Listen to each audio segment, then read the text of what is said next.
ሰላም ተመልካቾች አድማጮቻችን እንዴት ናችሁ? ዛሬ እንግዲህ በዝውውር መስኮቱ አንዳንድ የተሰሙ አዳዲስ መረጃዎች አሉና እነሱን እስኪ እናሳውቃችሁ።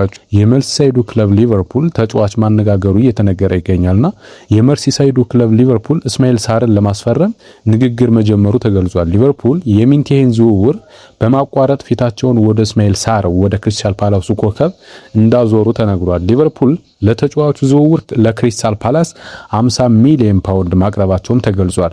ሴኔጋላዊ የክንፍ ተጫዋች እስማኤል ሳር ሊቨርፑልን የመቀላቀል ፍላጎትም እንዳለው ፋብሪዚዮ ሮማኖ በዘገባው አስነብቧል። በሌላ በኩል ከሊቨርፑል ዜናዎች ሳንለቅ ኮዲ ጋክፖ ሊቨርፑልን ሊለቅ ይችላል እየተባለ ይገኛልና ኔዘርላንዳዊ የሊቨርፑል ተጫዋች ኮዲ ጋክፖ በቶትናምና ማንቸስተር ሲቲ እየተፈለገ ይገኛል። ይሁን እንጂ ሊቨርፑል በሚቀጥሉ 6 ቀናት ቢያንስ 2 አጥቂዎችን ካላስፈረመ ጋክፖን እንደማይሸጡ ተነግሯል።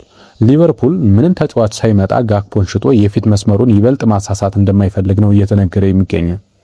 ሊቨርፑል በአሁኑ ሰዓት የብራድሊ ባርኮላ፣ እስማኤል ሳርና ሚንቴን ለማስፈረም እያነጋገረ ነው የተባለ ነው። በሌላ በኩል የምዕራብ ለንደኑ ክለብ ቼልሲ የፊት መስመር አጥቂውን ሴኔጋላዊ ኒኮላስ ጃክሰንን ለአስቶን ቪላ ለመሸጥ መስማማታቸውን ዘ አትሌቲክ ዘግቧል። አስቶን ቪላ 65 ሚሊዮን ዩሮ በሆነ የዝውውር ሂሳብ ኒኮላስ ጃክሰንን ለማስፈረም ከስምምነት መድረስ ችለዋል። የ25 ዓመቱ የፊት መስመር አጥቂ ኒኮላስ ጃክሰን በአሰልጣኝ ኡናይ ኤምሬ ከሚወደዱ ተጫዋቾች መካከል ቀዳሚው እንደሆነም እየተነገረ ይገኛል። ኒኮላስ ጃክሰን ከዚህ ቀደም ከአሰልጣኝ ኡናይ ኤምሬ ጋር በቪያሪያል አብረው መስራት ችለውም ነበር። ከዚህ በተጨማሪ ሰሞኑ ሲያነጋግር የነበረው የፓሪስ ሴን ጀርመን ተጫዋች የሆነው የብራድሊ ባርኮላ ጉዳይ ነበር። እንግዲህ የብራድሊ ባርኮላ ጉዳይ ወደ ሊቨርፑል ይዘዋወራል ወይስ አይዘዋወርም የሚለው ነገር በጣም ሰዎችን እያነጋገረ ነበር፣ ጋዜጠኞችን፣ ተንታኞችን እያነጋገረ ነበር። አሁን ግን ማረፊያው የት እንደሚሆን በግልጽ ታውቋል።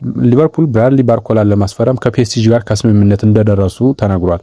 ሊቨርፑል ተጫዋቹን አጠቃላይ 120 ሚሊዮን ፓውንድ በሚደርስ የዝውውር ሂሳብ ለማስፈረም ተስማምተዋል።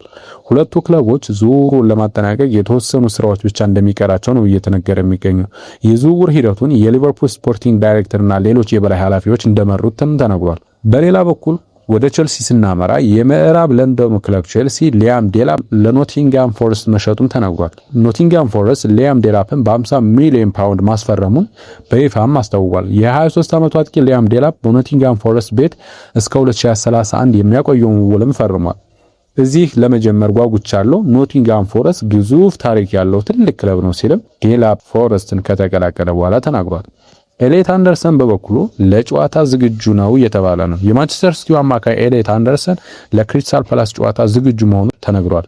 ተጫዋቹ በፕሪሚየር ሊግ የመክፈቻ ጨዋታ ላይ ጉዳት አጋጥሞት ተቀይሮ መውጣቱ አይዘነጋም። አሰልጣኝ ኢንዞ ማሬስካ በሰጡት ቃል ኤሌት አንደርሰን ለጨዋታ ዝግጁ ነው ብለዋል። በሌላ በኩል ጄሬሚ ዶኩ ከጨዋታው ውጭ ሲሆን ማቲያስ ኑኔዝም ለጨዋታው አይደርስም ተብሏል። አዲሱ ፈራሚ አዩብ ቡአሪ ግን በቡድኑ ስብስብ ውስጥ እንደሚካተት አሰልጣኝ ኢንዞ ማሬስካ አረጋግጠዋል። ወደ ስፔን ላሊጋ ስናመራ ሪያል ማድሪድ ተከታታይ ድሉን አስመዝግቧል። በስፔን ላሊጋ አስተካካይ መርሃ ግብር ሪያል ማድሪድ ሪያል ሶሴዳድን 4-1 በሆነ ውጤት አሸንፏል። በጨዋታው ፈረንሳያዊው የፊት መስመር ተጫዋች ክሊያን ምባፔ ሃትሪክ መስራትም ችሏል። ቀሪውን የሪያል ማድሪድ ጎል ቪኒሺየስ ጁኒየር ከመረብ ሲያሳርፍ ለሪያል ሶሴዳድ ሱቺች አስቆጥሯል። ጁድ ቤሊንጋም በጨዋታው 2 ለግብ የሆነ ኳስ አመቻችቶ ማቀበልም ችሎ ነበር። ሎስ ብላንኮቹ የመጀመሪያ 2 የሊግ ጨዋታዎችን በማሸነፍ በ6 ነጥብ ሊጉን መምራትም ጀምረዋል። ቀጣይ መርሃ ግብር ሪያል ማድሪድ ከማላጋ እንዲሁም ሪያል ሶሴዳድ ከኤስፓኞል ቅዳሜና እሁድ ይገናኛሉ ማለት ነው። ጃክ ግሪሊሽን ይመለከታል። የአሁኑ ዜናችን ደግሞ ጃክ ግሪሊሽ ወደ ሰንደርላንድ ያመራ ሆኖ እየተባለ ይገኛል። ሰንደርላንድ ጃክ ግሪሊሽን በውሰት ለማስፈረም ለማንቸስተር ሲቲ ጥያቄ ማቅረባቸው እየተገለጸ ይገኛል። ሰንደርላንድ የተጫዋቹን የተወሰነ የደሞዝ ክፍያ ለማገዝ ጥያቄ እንዳቀረቡ ተዘግቧል። ክለቡ ተጫዋቹ ቀጣይ ክረምት የማንቸስተር ሲቲ ውሉ ሲያበቃ በነፃ በቋሚነት ለማስፈረም አስባቸው ተነግሯል። የ30 ዓመቱ ተጫዋች ጃክ ግሪሊሽ ባለፉት 2 ዓመታት የማንቸስተር ሲቲ ጨዋታዎች ተቀይሮ መግባቱ ይታወሳል። ባለፉት 2 የማንቸስተር ሲቲ ጨዋታዎች ተቀይሮ መግባቱ ይታወሳል።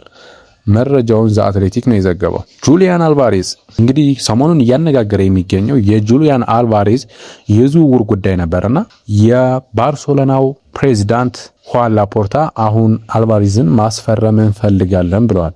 ባርሴሎናን የሚቀላቀልበት እድል 0 ነው። አትሌቲኮ ማድሪድ ይህንን አሳውቋል። የባርሴሎና ፕሬዚዳንት ሁዋን ላፖርታ ጁሊያን አልቫሬዝን ማስፈረም እንደሚፈልጉ በይፋ አሳውቀዋል። አትሌቲኮ ማድሪድ አልቫሬዝን ከሸጠው አሁንም ልንገዛው እንፈልጋለን ሲሉ ፕሬዚዳንት ሉዋን ፖርታ ተናግረዋል። አትሌቲኮ ማድሪድ በበኩሉ ባወጣው መግለጫ ባርሴሎናን የሚቀላቀልበት እድል ዜሮ ነው ሲል ምላሽም ሰጥቶ ነበር። ባርሴሎና በኢኮኖሚና ማህበራዊ ጉዳይ በጣም ጎድቶናል ያለው ክለቡ ጉዳዩ የገንዘብ አይደለም የክብር ነውም ብሏል አትሌቲኮ ማድሪድ። አትሌቲኮ ማድሪድ አክሎም የውሸት ዘመቻ እየተካሄደ ነው፣ ተጫዋቹ ተጎጂ እየተደረገ ነው፣ በሱ ጉዳይ ብቸኛው ተጠቂ ግን እኛ ብቻ ነን ብለዋል። እንግዲህ ጁሊያን አልቫሬስ ወዴት ያመራል የሚለው ጉዳይ ከወዲሁ የሚጠበቅ ጉዳይ ሆኗል።